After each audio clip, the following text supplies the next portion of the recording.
Thank you. Before we do get started, because I know he wouldn't let me do this otherwise, I would like to acknowledge former Chief John Russo for joining us tonight. He-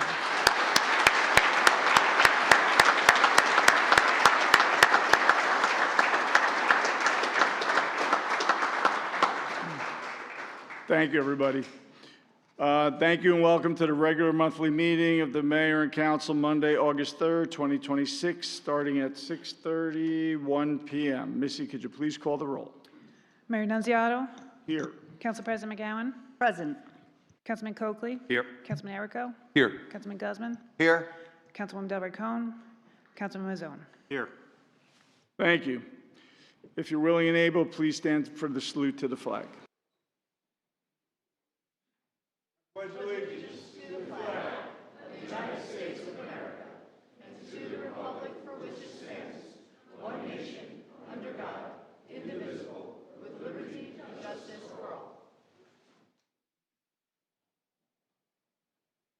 Thank you.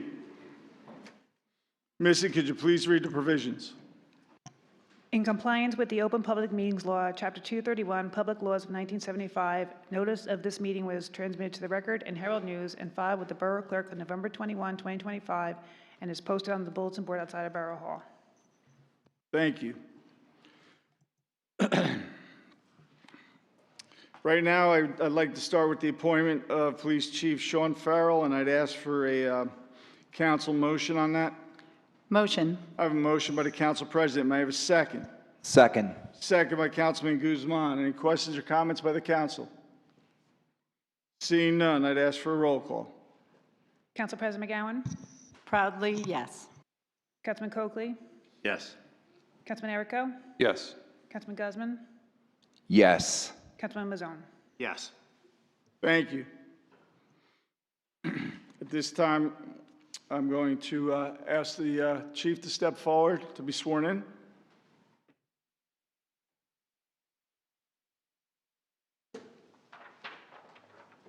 We got this from Russo.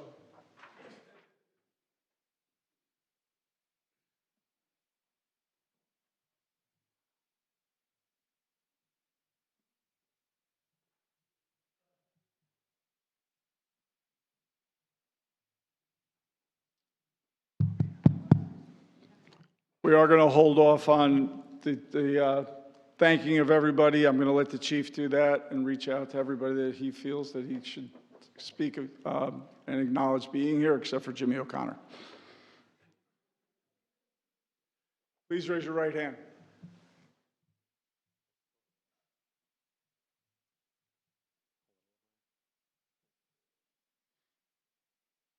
I, Sean Farrell, Do solemnly swear do solemnly swear that I will faithfully, that I will faithfully, impartially, and justly justly perform all the duties of, perform all of the duties of Chief of Police according to the best of my ability. according to the best of my ability. I do furtherly solemnly swear I do further solemnly swear that I will support the Constitution of the United States that I will support the Constitution of the United States and the Constitution of the State of New Jersey, and the Constitution of the State of New Jersey, and I will bear true faith and allegiance to the same and that I will bear true faith and allegiance to the same and all the governments established in the United States and to the governments established in the United States and in this state, and in this state, under the authority of the people, under the authority of the people, so help me God. so help me God. Welcome to being the Chief of Police of the Borough of Berwick. Thank you, Mayor. Congratulations, guys.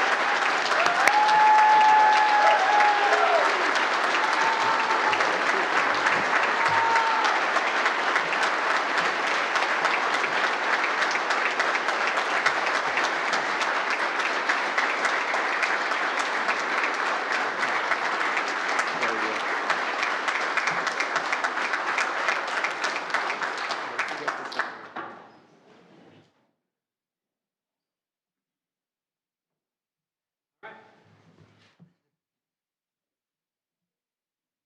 So, let me get a little more comfortable.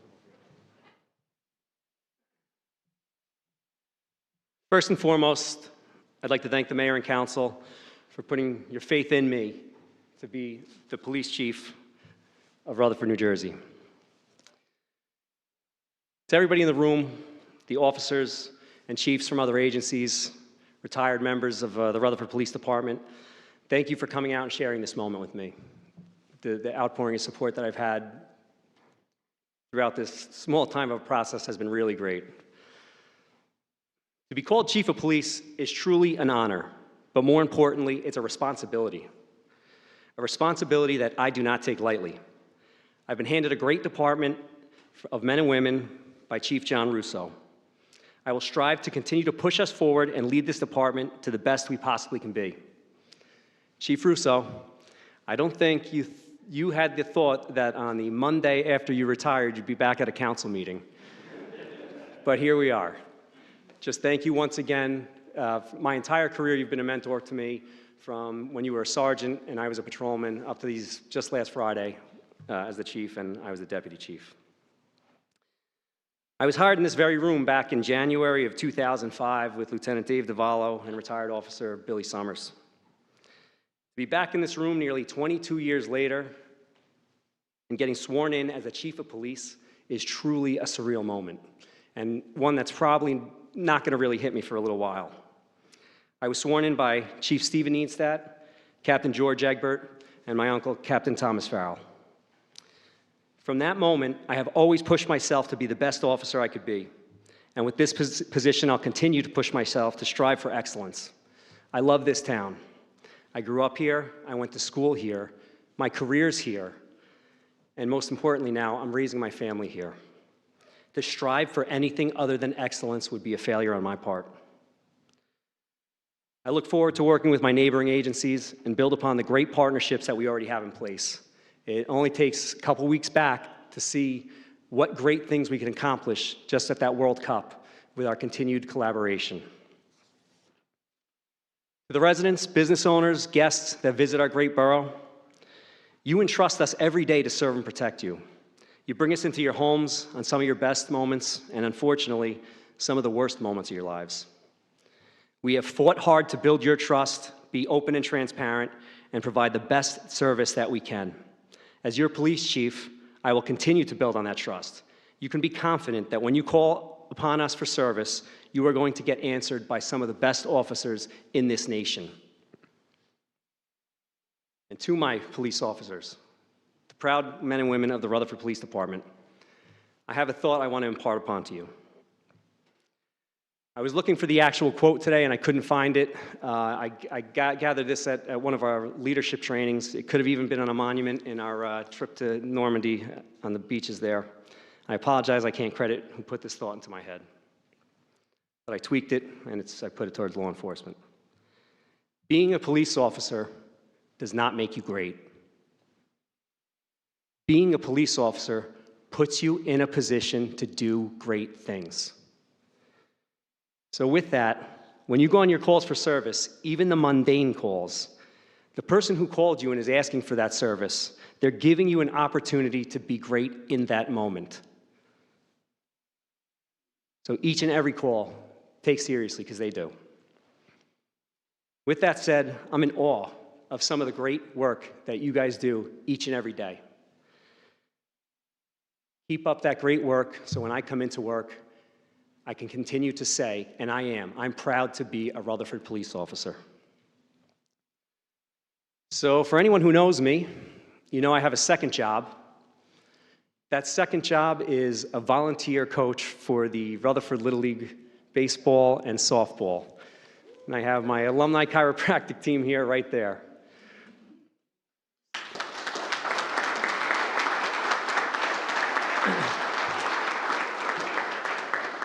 So for you guys, I'm very proud of all the work that you guys do on the field. But know that in this position too, I want to be proud of you for what you do off the field as well. And I try and impart that upon you as I coach you guys. But know that I will be watching, and I'm looking for great things both on and off the field from every one of you. And since I have the mic and you have to listen, I'm sorry. I want to congratulate our 12U All-Star team. Jack was on that. They came top 8 in the state this year. Our 11U All-Star team won their second straight district title. Congrats, guys. And McKenna's T-ball team, we were either undefeated as well or tied every game. I'm not sure. And speaking to my kids and to my family, to both my aunts and uncles in the room, and to the relatives that left us too soon who are watching over us. My law enforcement relatives that are in the room, Lieutenant Garner, I have Officer O'Neill back there, Detective Farrell. I have Postal Inspector Garner here somewhere as well. If I missed anybody, I'm sorry. But especially up here, my father, my kids, Jack, Kevin, and McKenna, and my wife, Erica.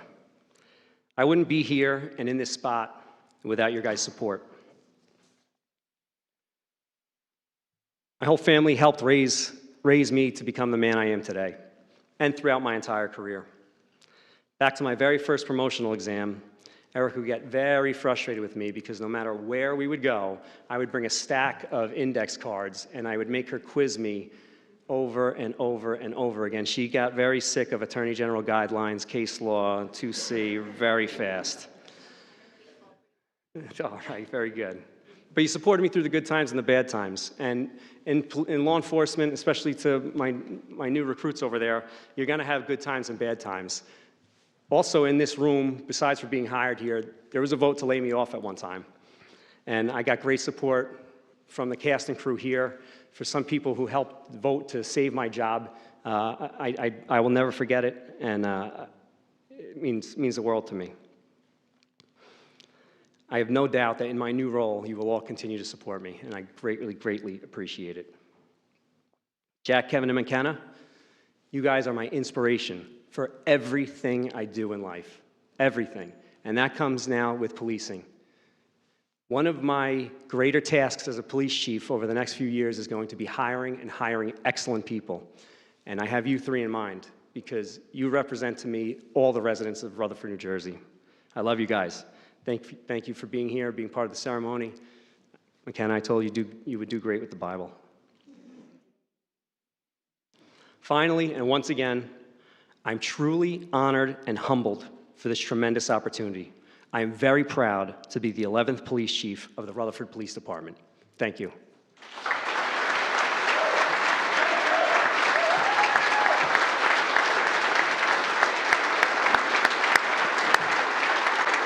Thank you, everybody. If you could all just bear with us for a minute, can we get one picture with the council? And then the show is yours. You guys can all step down.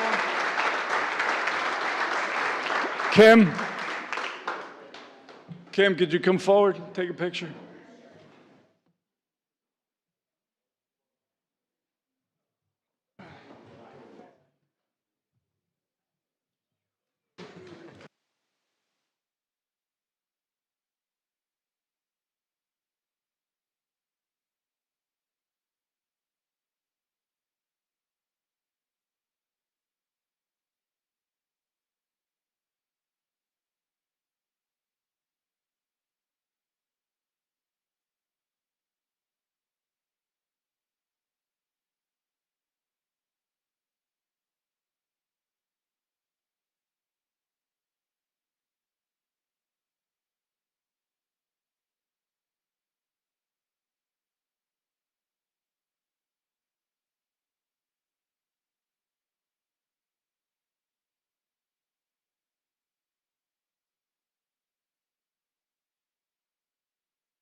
All right, folks, we're going to get ready to start our meeting.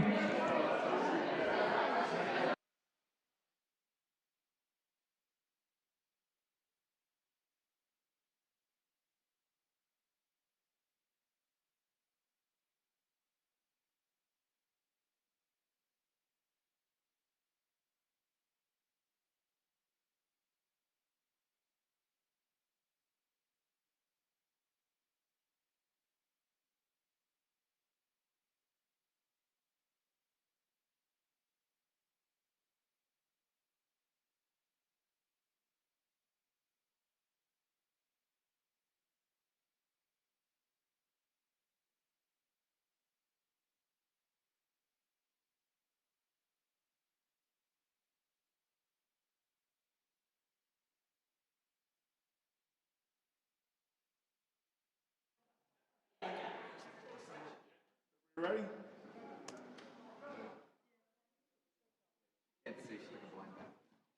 Okay. All right, we're going to resume the meeting now. Seeing that we have no presentations or proclamations, we're going to move on to Brian. Engineering report, please. Thank you, Mayor. We're making progress on Diamond 3 multipurpose field.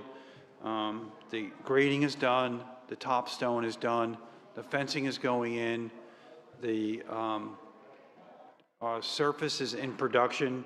Got great input from the rec. It's exactly how they want to lay it out, and that's being put on the carpet loom now. And then we are pushing for that later part of August, which we're in right now, to get it all installed, coordinate it with the lighting system, and all the light standards or poles will have AV or coax capability for whatever reason in the future, for cameras, speakers, what have you. That's also put into the project. And we're doing a value engineering review of recycling Monona dead end for ADA parking, which the borough administrator is evaluating with me to see if it makes sense. And then that should be a value point back to the borough, because the parking lot that we intended to build may not need to be built, and that can also be reallocated for either a pavilion, or there's always space or needed for different sports and clubs sheds, and so we're looking to do that as well. Paving program is in full bloom, and milling was going to start today, but unfortunately got rained out in the morning, and the milling is going to proceed. And then we understand that there is an additional 1.2 million in support for Diamond 3, and that can be allocated for the Leisure Lane improvements that we've been talking about to enhance Leisure Lane, which is one of the goals of the project. So that's the overview, and we're also in design for Tamblin, Jake's Law Park improvements, figuring out the grades, and we hope to get that out to bid in about a month or so. Of course, we'll have input from stakeholders to make sure it's what we want and that our vision aligns with the stakeholders' vision. And we also are doing the Transit Village Phase 2. We submitted concepts to the borough administrator and early estimate, as well as our proposal to design the final design. And Veterans Place, or Veterans Boulevard, received additional NJDOT money to improve the drainage and to finish the paving out along the architectural millwork company and the Lucid dealership, and that's moving forward into design. So that's our overview report, Mayor. Thank you, Brian. Anybody have any questions for the engineer? Seeing none. Brian, the only thing I ask is that you give Bob all the updates as we're doing different projects on different streets so we can get it out. Yes, and we're making that effort to let Bob and the administrator know exactly where we are on any given day. We are working hard on that too. Thank you. Thank you very much, Brian. Since there's no other questions, Brian, you have a great night. And I thank you. Missy, review? Yes, we'll be adding an item 11. Under resolutions, we'll be adding item C, resolution number 167, employment contract to the Chief Farrell. And that's all I have.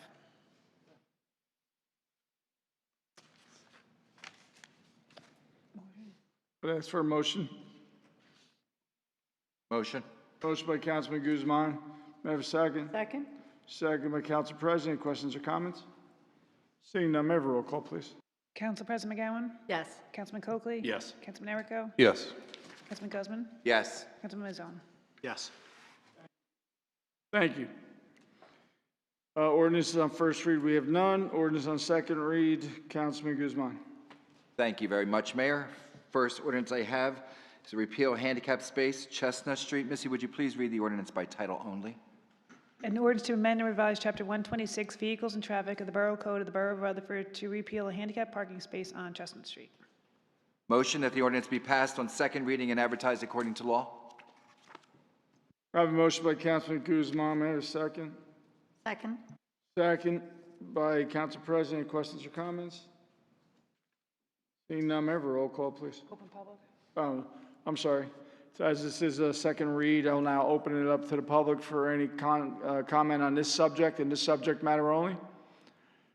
Seeing none, I'm going to close it to the public and open up for any council comment. Seeing none, may I have a roll call, please? Council President McGowan? Yes. Councilman Coakley? Yes. Councilman Erico? Yes. Councilman Guzman? Yes. Councilman Mazzone? Yes. Thank you. Councilman? Thank you, Mayor. Second ordinance I have is repeal 15-minute space, Donaldson Avenue. Missy, would you please read the ordinance by title only? An ordinance to amend and revise Chapter 126, Vehicles and Traffic of the Borough Code of the Borough of Rutherford to repeal a 15-minute parking space on Donaldson Avenue. Motion that the ordinance be passed on second reading and advertised according to law. I have a motion by Councilman Guzman. May I have a second? Second. Second by Councilman Mazzone. I'm now going to open up to the public for any comment on this subject and this subject matter only. Seeing none, I'm going to close it to the public. Any council comment? Seeing none, may I have a roll call? Council President McGowan? Yes. Councilman Coakley? Yes. Councilman Erico? Yes. Councilman Guzman? Yes. Councilman Mazzone? Yes. Thank you. Councilman? Third ordinance on second reading, establish handicap space, Grand Avenue and Wood Street. Missy, would you please read the ordinance by title only? An ordinance to amend and revise Chapter 126, Vehicles and Traffic of the Borough Code of the Borough of Rutherford to establish a handicap parking space on Grand Avenue and Wood Street. Motion that the ordinance be passed on second reading and advertised according to law. Councilman Guzman, may I have a second, please? Second? Second by Council President. I'm now going to open the public for any comment. Seeing none, I'm going to close it to the public. Anyone from the council?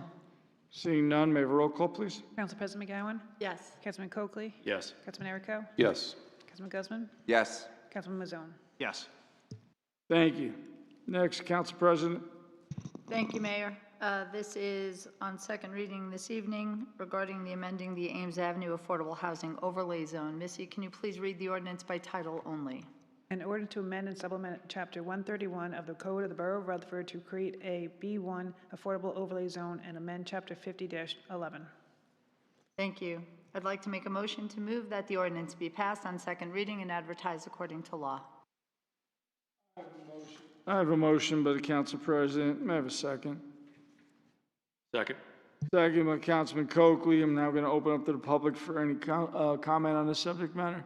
Seeing none, I'm going to close to the public. Anybody from the council? May I have a roll call, please? Council President McGowan? Yes. Councilman Coakley? Yes. Councilman Erico? Yes. Councilman Guzman? Yes. Councilman Mazzone? Yes. Thank you. Now we're going to have the general hearing of citizens. Anyone from the public wishing to speak, please step up to the mic.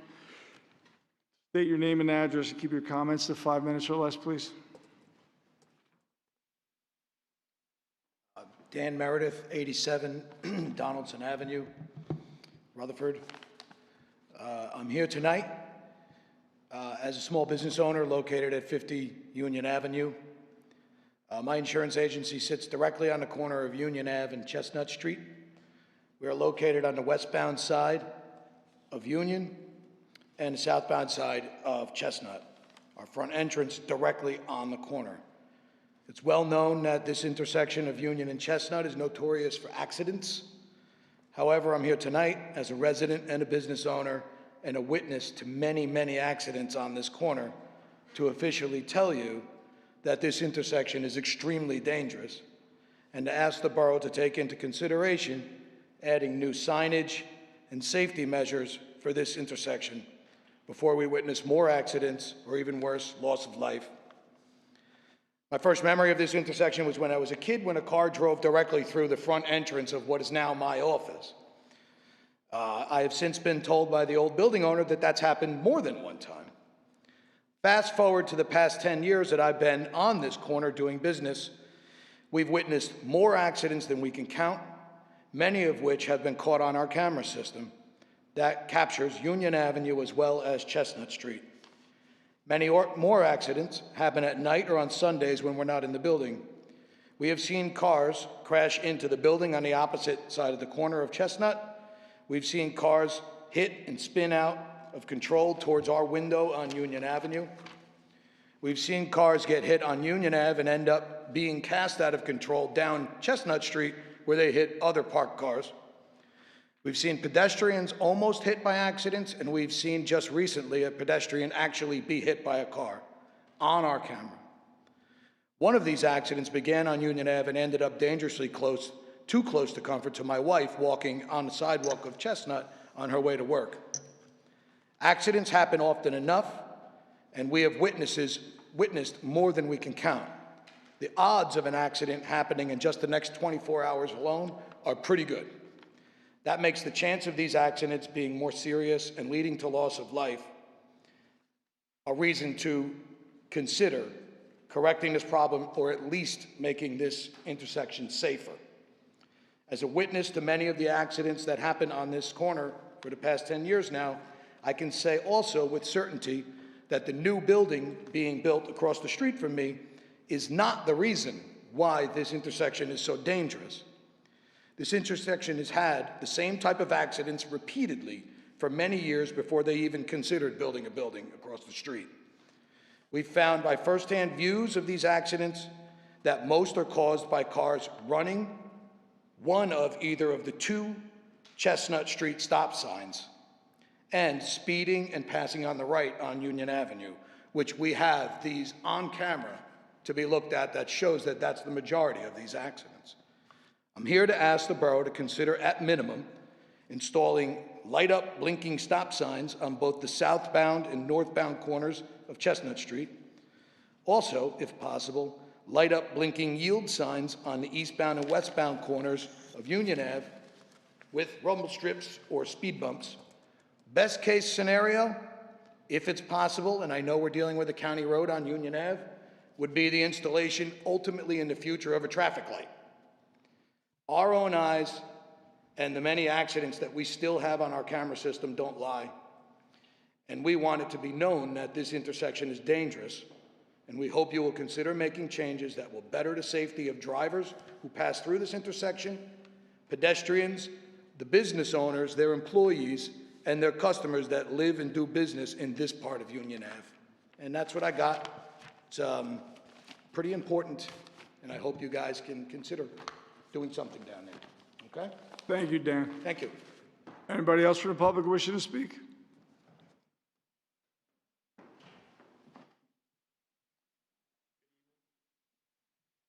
Dan Olivo, 202 Belford Ave. So just going to keep the Dans on a streak here. All right, good evening, Mayor and Council. Thanks for hearing me out on this occasion and in the past. So I've lived in Rutherford for 17 years, and I'm here to talk to you about something that my family, friends, and neighbors have been dealing with since last year, and that's access to the multi-purpose sports fields at Memorial Park. These fields, which are defined as multi-purpose in the borough's own state grant application, have been used by my children, friends of mine, and me, even for pickup games and practice for over a decade. And before their turf conversion, we could use them freely whenever there wasn't an organized sport underway. We kept it under 10 people, but that is no longer the case. The borough received a $5 million grant from the NJDCA's Local Recreation Improvement Grant, which included $3 million specifically for turf conversion. And since then, a large fence has gone up around that space, which is about like 8 feet tall, and it's consistently locked. I have video footage from July 13th, right before sundown. Like, there's no way that I could identify to get in. The borough's own grant application defines fields 5 and 6 as multi-purpose.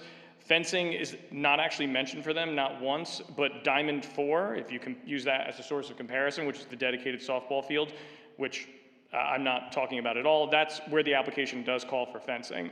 So where did this fence come from? Either it wasn't part of the funded plan, which means our own tax dollars paid to lock us out of a public space, or it was never approved at all, and both answers kind of concern me. Separately, the state's own program guidelines, not Rutherford's application, but the rules that the NJDCA set for in this grant statewide say that access to this kind of space, and I'm going to quote them on this, is imperative since access to outdoor recreation and community resources is critical for mental and physical health, particularly for those residents with limited or no access to quality outdoor space or private recreational opportunities. And right now, it seems that this field is only accommodating organized schedule activity. So that's creating a financial barrier, and along with the fence, a physical barrier to the kind of open access that this grant was meant to support. So to be clear, if these fields are in use for an organized sport, I'll gladly go somewhere else, and that's never been the issue. The issue is that on August 18th, 2025, Councilwoman Delray Cohn told my wife and I in writing that Diamonds 5 and 6 are open every morning with at least one gate unlocked on each side. And I'm telling you tonight that over the past year, that has not been our experience. I don't want to nag people via email to get gates unlocked, and I'm afraid that as turf expansion is going to continue, our community may inadvertently or on purpose keep restricting access to spaces that used to be open to everyone, and I don't think that's how you build community. That's putting property over people, and I don't particularly accept that. So tonight, I'm not asking for another promise. I'm just asking for things like, what is the borough's actual written policy on turf field access and gating? And where is this going to be clearly posted in the new construction that is happening and has already happened? Why does this policy require locked gates when neither the funding source nor the grant application called for at these 2 locations? And can I get a public answer in writing by the next council meeting rather than emailing about this? We'll answer after everybody else speaks. Okay, cool. All right, thank you for your time. Anybody else from the public?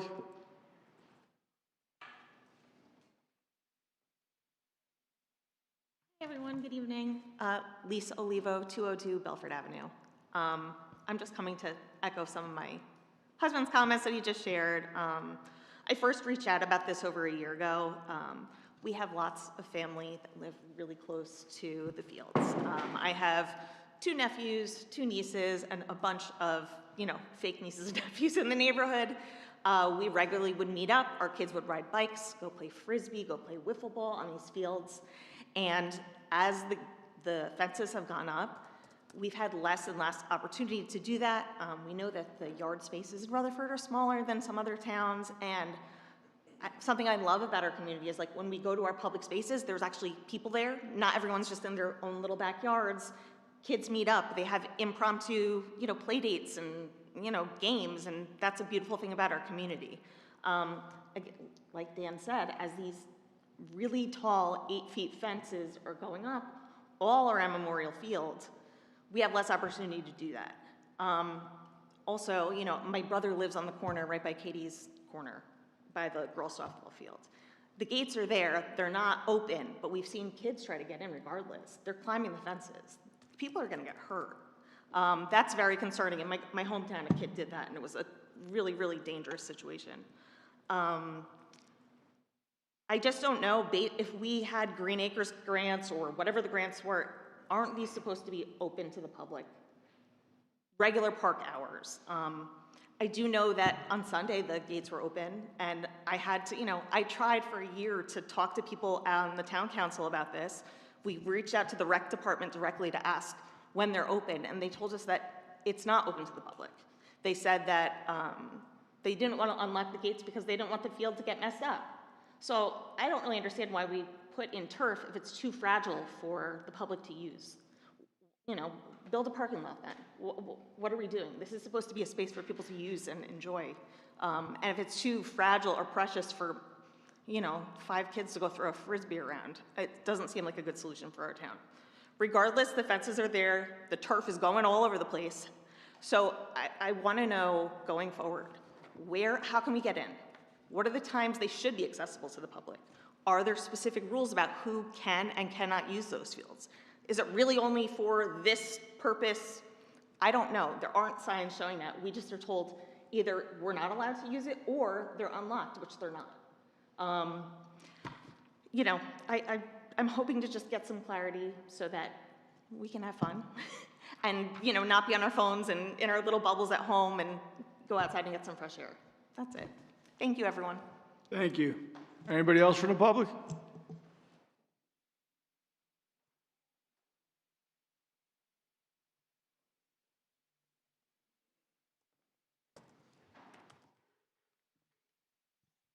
Frank Wilson, 171 Montrose Ave, Rutherford.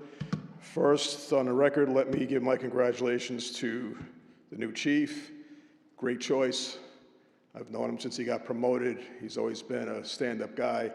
Couldn't have had a better choice.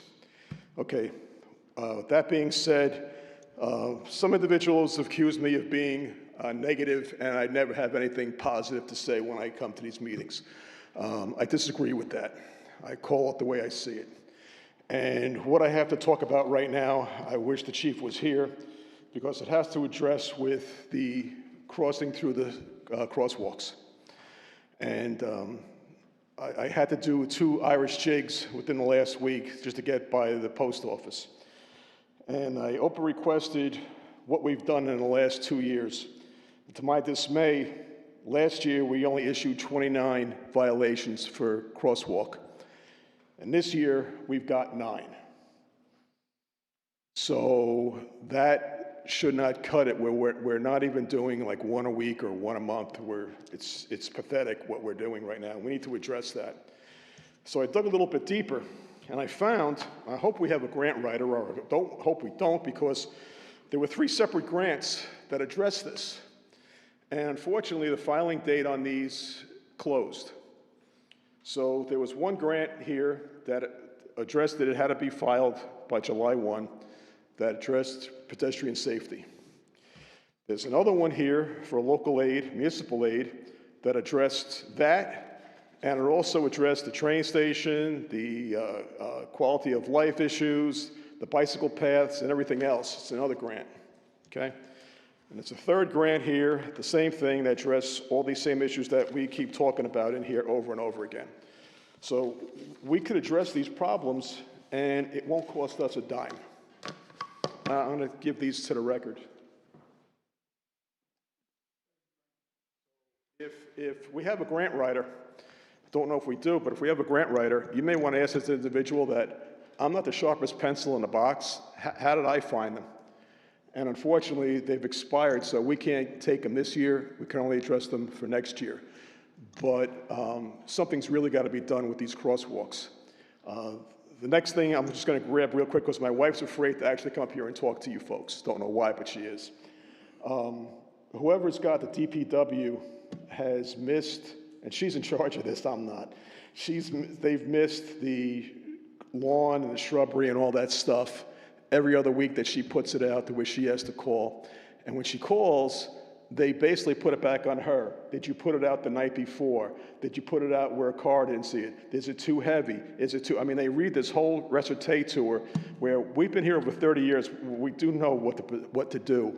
But if you call up and you say they missed you, they're gonna give you a whole recite. It's to not that, oh, we're sorry you missed it, but here, did you do all these things? Okay, well, if you're new to the town, maybe you didn't, but if you've been here 30 years, you know what to do. So if you could, ask them, don't put it back on whoever's calling you to the reasons why the thing didn't get picked up. Just say, hey, we're sorry, no problem, mistakes are made, we'll swing a truck by. But she was afraid to trust you folks, I don't know why, that's scary. So she didn't want to come up here and say that. But again, I appreciate it. Again, good choices. I was looking for the captain, Nunziata. I didn't see him, so I could shake his hand. I saw his name on the list, but I'll give him my best. and I saw Mark, and I told him I'll kiss his ring. Folks, that's it. I appreciate it, and you all have a good day. Thanks, Frank. Anybody else? Seeing none, I'm going to close it to the public, and we open it up for any council comment. Councilman Guzman. Thank you very much, Mayor. First, I'd like to address Dan Meredith. Thank you very much for coming in today and bringing your concerns regarding Chestnut and Union, that cross street. Yes, it's been a problem for a long time. I will, me being the liaison to the police and public safety, I will definitely be reviewing this and asking the police department to conduct a study of the area, along with our borough administrator. There's a lot of things that need to go in there. For, number one, decide how big of an issue it is. Number two, what can be done to correct the issue. And then there's reviews that have to go take place with the county, borough engineer, obviously a police survey study, and there's approvals through the state that need to be done as well. Thank you for bringing it to our attention. I will make sure that this gets addressed and that it is looked at by the proper departments. Mr. Wilson, thank you for coming in today with your concerns. I just wanted to talk about, you had mentioned what grants we're applying for, whatnot. I'm going to actually turn this over to our borough administrator regarding the pedestrian safety grants, and I believe you were referring to the Transit Village grant that's also, right. So, Bob, can you just let the public know where we are with these? Thank you, Councilman. So yes, we're currently working on a Transit Village grant that we received last year regarding pedestrian and vehicular safety. Our grant writer is actively looking at grants, and in many cases, these are very competitive statewide grants. And normally, if we get one in 2025, we're not going to get one in 2026. So, you know, sometimes there's a conscious decision not to apply back-to-back years because we know we're not going to get it, but we do apply actively for as many grants that we believe that we could be potentially successful for. But getting back to the Transit Village grant that we are working on, you know, our borough engineer just tonight presented a concept plan to me that I'm going to be reviewing, and we're hoping to get that thing moving, you know, by the fall, get it out to bid and awarded later this year. And I would expect that project to be worked on, depending on the weather over the winter, you know, no later than the spring of 2027. But we do actively, you know, get or apply for grants. We just don't always get them because there's limited pools of money that the state offers. And when you have 565 municipalities potentially applying, you know, we do our best, but we're not always successful.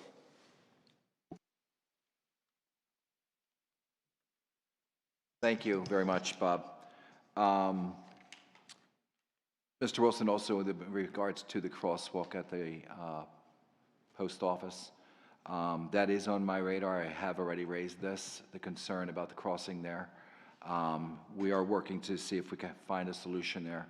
I'll be happy to give you an update as soon as I receive one, but feel free to reach out to me anytime you want to follow up. I'll be happy to talk to you about it. Thank you, sir. Thank you. Anybody else? Council President? Thank you, Mayor. So a few things. Dan, thank you for coming tonight and sharing that. I agree, this has been a long-standing issue in this borough. We've had a resurgence of conversation because of the construction that's happening, but this particular area has always been a problem, and so I just want to put out there as this conversation goes forward and you investigate opportunities, I'm also mindful that at some point, New Jersey Transit's bus route was changed, and I think they turn there, right? Or they come through there. They used to go through the circle, and when they rerouted New Jersey Transit, that also became a more congested space. And so perhaps, I don't know if that falls under you, Councilman, or perhaps Bob, something to look into in that discussion about traffic safety, if we can revisit that conversation. You know, I appreciate that they're always looking for better through fares because of the circle, because of the traffic with the train station. But, you know, our job up here is to sit here and advocate for the safety of our residents. And so to me, that always seemed to be an additional issue. It's almost insult to injury in that place. So I just want to put that on the record, and Councilman, I'm sure you're going to follow up. And I actually like the idea about the flashing stop signs. That was a good suggestion. Dan, thank you. With regard to the Olivos, thank you for being here. And yes, I am aware there's been a very long ongoing conversation. I will yield to the borough administrator to talk about access, because admittedly, I do not go down to test whether or not the gates are open. And much of which you are referring to are in fact the tenants of what yields us the money and funding to redo these fields. You know, I think just from a pragmatic place, I'll certainly defer to the expertise of the person who oversees the departments in that decision-making. But the pragmatic part of my brain as we're having this conversation is that delicate balance, right? Which is we are building fields that our community is asking us to build because they want the competitive edge to what everybody else around has. And in the same breath, how do you maintain that and make sure that people are using it because it should be used? It's still a field, right? So I appreciate your words. And Bob, do you want to speak to that now? Is that okay? I mean, I know that they did ask for a follow-up, and perhaps you could do that as well, but since they're here, maybe respond to the concerns that were raised. Thank you, Council President. So a couple things. Yeah, you're correct in the funding source. It wasn't Green Acres funding. It was a direct state appropriation in various state budgets over the last couple of years. With that being said, we are still required to follow Green Acres guidelines because parts of Memorial Field have been funded by other Green Acres grants, which then means the entire park is now subject to that rule. And what that means is, yes, you are correct, that there should be access to all those fields. Admittedly, when we first built 5 and 6 a couple of years ago, we did lock them up a little longer than we should have. And, learning lesson for me, I'll take ownership of that. And we corrected it. Those fields should be open every day by no later 8 o'clock in the morning, and then they are locked up again when it gets dark. I think part of the problem was, specifically to 5 and 6, there are 7 gates there. So the park ranger or the rec staff were not opening all 7 gates. They were opening maybe 1 or 2. They've been instructed to open more gates. This came to an issue, or to my attention, about a month ago. I think you guys, were dealing with the rec office. So I even think maybe some of the council people, had reached out to me too to kind of ask me the same questions. So they've been told to open up more gates. Whether it's 8 o'clock on the button, maybe it's like 8:20 or so. But yeah, first thing in the morning, it should be open. But when you get there at 10 o'clock, you should be able to get access to the field, assuming there's no organized activity on it. I am publicly stating that is the borough policy, that we are, when sun up until sundown is when those fields should be made available to you. You had a specific question about, whether or not the fencing was included in the grant application. We made an additional request to the state, and they approved it. So, and they've approved all that funding. So everything was done in accordance with their guidelines. And as we build, the next multi-purpose field, there will be fencing there as well, but the same rules will apply.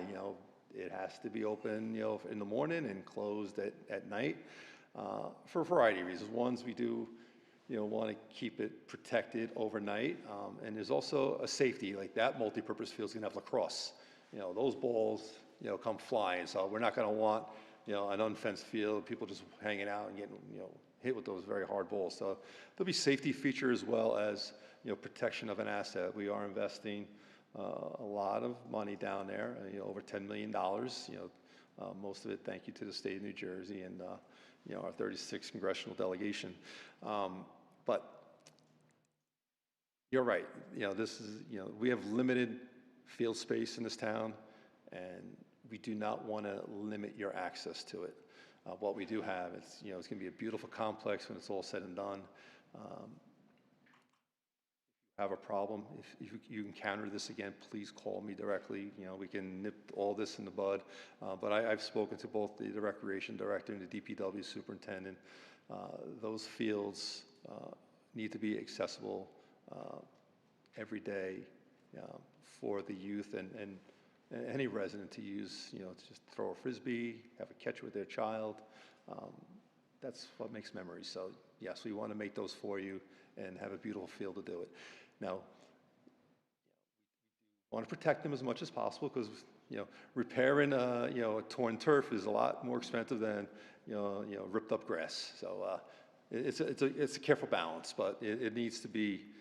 We don't want to restrict access after hours, yes, but not during the day.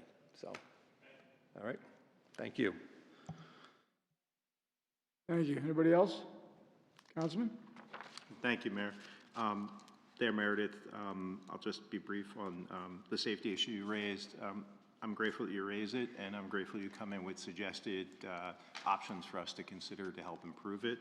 I'm happy to align with my council colleague in anything we can do to help that. Dan and Lisa, thank you for coming, Olivo, for coming in and raising the concerns around fields and field access, having children in the neighborhood. We know it's important, and I think the administrator very graciously explained it, but thank you for taking time out of your schedule to come here and raise the concern with us. Finally, Mr. Wilson, you have my apologies regarding the vegetative waste pickup being missed, and certainly your wife getting that response. I think we all know that DPW is very busy in the work that they do, but certainly when you call, you do, as you said, maybe is there an alternative day or some other arrangement can be made. I certainly don't want your wife afraid to come to talk to us, or she's obviously, as you know, everyone is always welcome here, but I'll make a point to speak with the administrators heard this, but also with our head of DPW on the issue. So thank you for raising it. Thank you, Mayor.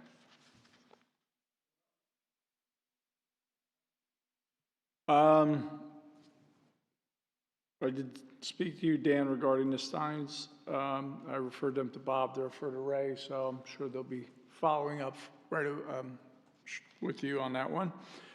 Frank, if your wife's afraid to come here and she's not afraid of you, what's wrong with her? Come on.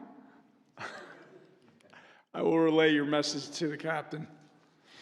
If you guys are okay with the answers you received, and Bob will continue to work on it. We did have a conversation about this earlier today before the meeting, so. Okay. We're going to move on now to resolutions separate from the consent agenda. Council President. Thank you, Mayor. First is Resolution Number 162, authorizing the employment contract of Police Captain Mark Amatucci. Motion. I have a motion by the Council President. May I have a second? Second. Second by Councilman Guzman. Any questions or comments? Seeing none, may I have a roll call, please? Council President McGowan? Yes. Councilman Coakley? Yes. Councilman Erico? Yes. Councilman Guzman? Yes. Councilman Mazzone? Yes. Thank you. Next is Resolution Number 163, authorizing employment contract for Police Captain Anthony Nunziato. Motion. I have a motion by the Council President. May I have a second? Second. Second by Councilman Guzman. Any questions or comments? Seeing none, may I have a roll call, please? Council President McGowan? Yes. Councilman Coakley? Yes. Councilman Erico? Yes. Councilman Guzman? Yes. Councilman Mazzone? Yes. Next. Thank you. Next is Resolution Number 167, employment contract for Chief Sean Farrell. Motion. I have a motion by the Council President. May I have a second, please? Second. Second by Councilman Guzman. Any questions or comments? Seeing none, may I have a roll call, please? Council President McGowan? Yes. Councilman Coakley? Yes. Councilman Erico? Yes. Councilman Guzman? Yes. Councilman Mazzone? Yes. Thank you. Consent? Thank you, Mayor. All items are authorized to be consent by the council will be enacted by one motion. These items are routine in nature. Motion. I have a motion by the council president. May I have a second? Second by Councilman Mazzone. Any questions or comments? Seeing none, may I have a roll call, please? Council President McGowan? Yes. Councilman Coakley? Yes. Councilman Erico? Yes. Councilman Guzman? Yes. Councilman Mazzone? Yes. Thank you. Seeing we have nothing under new business, we'll do the committee reports. Council President. Thank you, Mayor. First, congratulations to our new police chief, Sean Farrell, to him, his family, to our department. We wish you great leadership, safety, and continued wonderful work on behalf of this borough. The residents are most grateful for all of you and your amazing work. And we look forward to, I certainly do, I know we all do, look forward to working with Chief Farrell moving forward. And some other comments I think I'm going to save for the end of the month, but I do just want to address, there's been a lot of discussion. I've been contacted quite frequently over the last week regarding Katie's Corner Kids Spot and Tamblin Field. And so I just want to take 10 seconds to address that, hopefully to ease concerns. So Kids Spot, yes, it definitely has some wear. We need to have some of the flooring repaired and to have some of the swings and things that are in there probably updated. This is this is the outcome of what happens when you build an outstanding park that people use. And so I just want to affirm and confirm to our residents that we are aware of this. The borough administrator has already been working on this. There's a plan in place and things are ordered. And so thank you. Thank you for bringing it to our attention, but please rest assured it's being addressed. Katie's Corner, that too was brought to our attention, and thank you, Bob, for taking the call and for DPW and the rec department that jumped in. There was some concerns about it needing to be cleaned up a little bit and to, again, some stuff that had taken some wear that is being addressed and rectified. So thank you, Bob, for leading that. So I just want that on the record for people who are listening and watching that, yes, we heard you and it is addressed. And finally, for the residents who've been reaching out concerned that they're hearing about Kids Spot being corrected and Katie's Corner being addressed and what happened at Tamblin Field, I want to remind you that when you hear us talk about Jake's Law Park, that is the Tamblin Field fully accessible playground that is coming. It has been 2 years in the making. Thank you to the Access for All Committee who helped spearhead us securing a sizable grant that will enable us to finally address a very deteriorated situation up there and to provide a beautiful play space that is accessible to all individuals with all abilities on that part of town that they have been asking for and waiting for. And just sadly, it takes time because it's a great project and it's all coming together. So it's 2 years in the making. We've done town halls. We've presented on it. We've accepted the money. We've done all the good stuff. And as you heard the engineer talk about tonight, again, I think because we reference it as the Jake's Law Park, it gets lost in translation for our residents. Please know that that is in fact the Tamblin Field Park. And I would just like to formally put on the record that I hope we come up with a far better community-friendly language to name the park so that our residents are not concerned that we're setting policy, but understand we're talking about selecting swings. So having said that, thank you, and wishing everybody a wonderful summer. Thank you, Mayor. Thank you. Councilman Coakley. Thank you, Mayor. I'll keep this brief. Just another round of congratulations on the record for our new police chief, Sean Farrell, and his family. It's been an honor and a privilege to get to know Sean over the years, both personally and professionally. And Sean, I look forward to working alongside you over the coming months as I wind down my tenure up here. And I can't wait to watch you grow into this role as you have every other role that's been put before you. Thank you, Sean.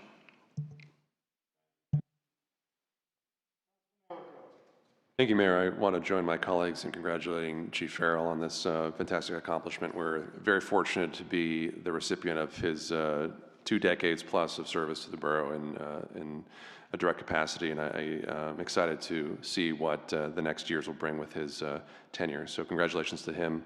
I know the summer around town is relatively quiet, at least it's quiet around where I am, but I want to acknowledge that it's not necessarily quiet for our borough employees. In fact, I think summer brings unique challenges in terms of extreme weather conditions and many other things, and we've already seen that around town already this summer, so I want to specifically thank our DPW, our Recreation Department for all the fantastic programming that they have over the summer, our first responders, because I know they don't get the summer off. So thank you to you guys and girls for all your work and effort over the summer. Thank you, Councilman. Councilman Guzman. Thank you very much, Mayor. First of all, of course, I would love to want to congratulate our new police chief, Farrell. I'm extremely excited that we get to call you chief and we get to see the wonderful things that you're going to bring to this police department and to the borough. As your police liaison, I am extremely honored and look forward to be working with you, Chief Farrell.